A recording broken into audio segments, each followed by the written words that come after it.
Continuamos con argumentos. Gracias por estar en sintonía a través de la señal de Globovisión. Seguimos en vivo con Luis Vicente León, presidente de Data Análisis, revisando la información, el tema político y económico que van de la mano en nuestro país.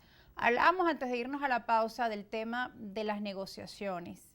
Obviamente el tema energético es de preocupación mundial. Estados Unidos ha buscado sustituir, luego de las sanciones hacia Rusia, su mercado petrolero, sus países donde obtiene el petróleo, lo ha llevado a revisar sus relaciones con Venezuela, pero este proceso de negociaciones, de diálogos, se han visto en los últimos meses también congelados, o al menos eso es lo que hemos apreciado a través de los medios de comunicación. Han elevado su tono tanto dirigentes del gobierno como también funcionarios de Estados Unidos y pareciera que este proceso de negociaciones está trancado. ¿Qué ocurre?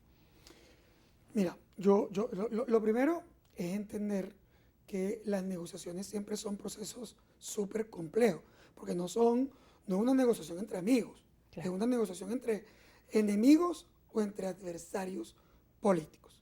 Por lo tanto, son procesos que a veces avanzan, se paralizan, retroceden, o sea, es lo natural en el proceso. Yo lamento muchísimo que Venezuela no haya avanzado muchísimo más en los procesos de negociación, pero aún así entiendo que son procesos que siguen completamente vivos. Lo que pasa es que no siguen avanzando al mismo ritmo que nosotros vimos o que nosotros queremos. ¿Qué está congelado en este momento? Lo que está congelado es México en este momento. Es decir, la negociación como nosotros la conocemos. Entre la plataforma unitaria y el gobierno. La plataforma, el gobierno y Estados Unidos, ahí la cosa se ha ido complicando por varias razones.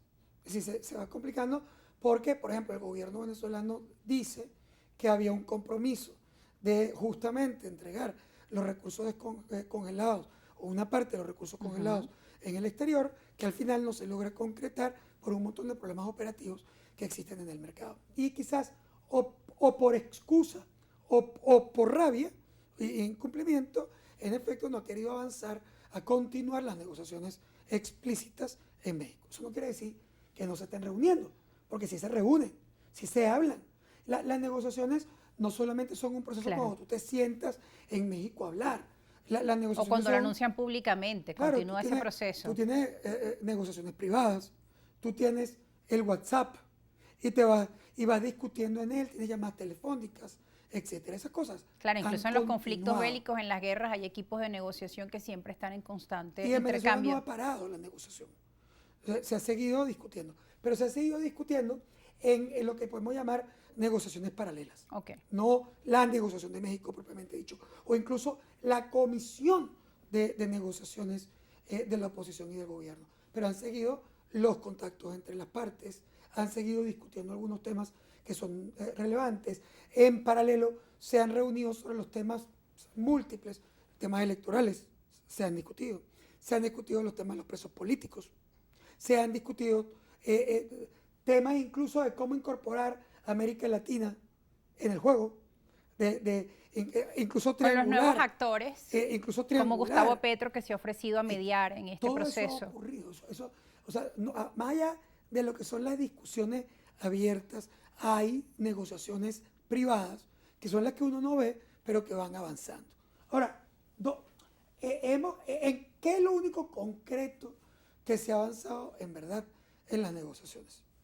Número uno, la disposición de operar los recursos congelados en un fideicomiso de la ONU sin que lo toquen los actores internos de Venezuela, ni la oposición ni el gobierno. Eso se avanzó, pero no se puede operacionalizar porque todavía no se ha podido identificar los recursos y ver los mecanismos a través de los cuales se puede llegar a ese fideicomiso. Por lo tanto, eso está un poco, digamos, no está muerto, pero está de parranda. Es decir, bueno, la gente está pidiendo urgentemente que se liberen esos fondos del acuerdo humanitario, lo que se solicitó, que era una de las medidas pues, más urgentes. Vale la pena decir que todo el mundo está de acuerdo, que el gobierno venezolano lo quiere, que la oposición aprobó que eso ocurriera. La ONU está dispuesta a operar y Estados Unidos estuvo dispuesta también a que eso ocurriera. Sin embargo, hay problemas importantes que van más allá de la propia negociación. Pero Estados Unidos anunció que iba a enviar, que se aprobó un monto de ayuda humanitaria hacia Venezuela, fuera de este mecanismo. ¿Podrían buscar entonces mejor ellos estos mecanismos de ayudar a Venezuela según han anunciado? ¿En qué forma pueden Mira, ayudar? Porque además el tema de los fondos es algo que hemos visto desde el monto de la ayuda humanitaria y luego la gente pregunta, ¿y qué pasó con el dinero de la ayuda humanitaria? El dinero de ayuda humanitaria, digamos, existe en términos de los recursos congelados. Pero te voy a poner un ejemplo para que la gente entienda la problemática. Okay. Todo el mundo habla de los activos de Venezuela En el exterior. Lo que se le olvida es un detallito, los pasivos de Venezuela en el exterior. O sea, Venezuela tiene plata congelada, sí. Tiene empresas, tiene Citgo, tiene el oro en Inglaterra. Entonces son los derechos especiales de giro en el Fondo Monetario Internacional. Esos son activos de Venezuela en el exterior. Pues tú sumas todo eso y es más chiquito que los pasivos de Venezuela en el exterior. Porque tú le debes a cada santo una vela. ¿Cuántos pasivos tiene Venezuela? ¿Están esas cifras? Bueno, la deuda externa de Venezuela completa, que es mucho más que los activos que hemos mencionado. Es decir, tú agarras todos los recursos congelados y son un pedacito de la deuda internacional. Y esa deuda es una deuda concreta que se gastó, que se la robaron, que también se la pueden haber robado una parte importante, que no sé qué, eso no es problema del acreedor. O sea, ahora, el acreedor te prestó dinero. Lo que tú hiciste con ese dinero es otra historia, pero ese acreedor existe y ese acreedor tiene derechos, incluso garantías sobre esos activos. Ahora le pregunto, ¿qué oportunidades entonces de crecimiento tiene Venezuela en este escenario de recursos congelados en el exterior? Bueno, que ahí están congelados con esa deuda externa que usted menciona, que es mucho mayor los pasivos que los activos que tiene Venezuela. Si el dinero no estuviera congelado. El tema de la corrupción que está ahí. Míralo de esta manera.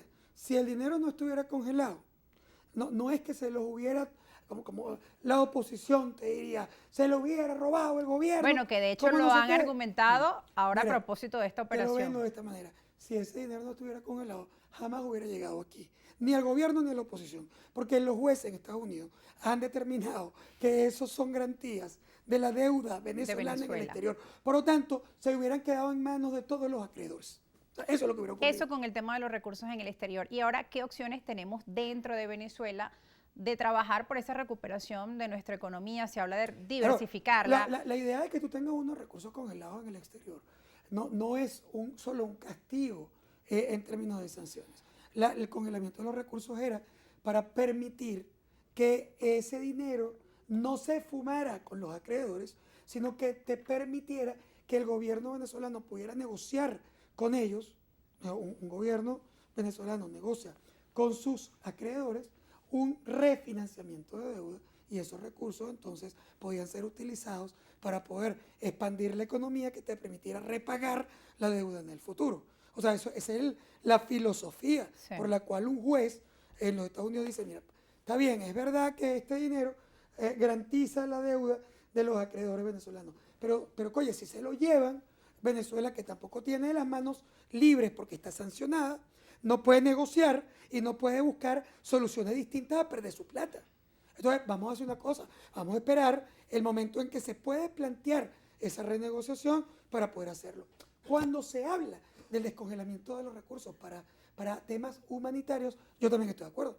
Claro. Fíjate que no se está descongelando todo el dinero, se estaban descongelando 3.200 millones de dólares. ¿Por qué? Bajo la tesis de que la población venezolana está pasando trabajo, que tiene problemas críticos de electricidad, que tiene problemas de alimentación, que tiene problemas de salud. Eso no quiere decir que todos los venezolanos se están muriendo de hambre.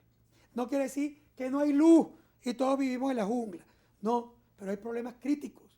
Hay problemas de electricidad que impiden incluso el desarrollo económico productivo del país. Hay problemas en las colas de gasolina, cuando vamos a los hospitales no encontramos los insumos, claro. Los estudios son muy costosos.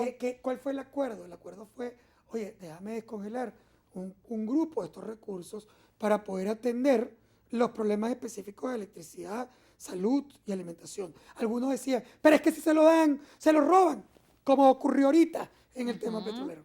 Es decir, y tiene una tesis completamente válida.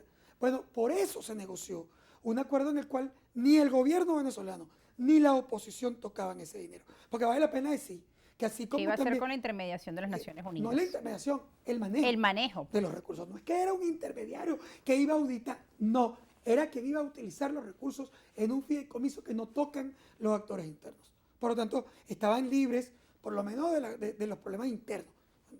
Podrán haber otros problemas, pero no esos. Ahora, ¿cuándo vamos a poder resolver eso? No está claro. Puede demorar tiempo. Yo soy optimista de que lo vamos a poder hacer, pero se requiere mucho tiempo porque tú tienes primero que identificar dónde está la plata, porque no es que la plata está toda en un solo lado. Segundo, se puede mover sin que los acreedores vayan contra ella, claro, tan pronto se descongelen. Claro. O sea, ¿está dispuesto Estados Unidos a hacer un decreto de protección de los recursos para que puedan venir al país a atender temas humanitarios? Bueno, son muchas preguntas. Todas esas cosas están y quedan las respuestas por ver. Pero ¿cuál sí está activo? Lo que sí está activo es la licencia de Chevron. O sea, esa sí está operando.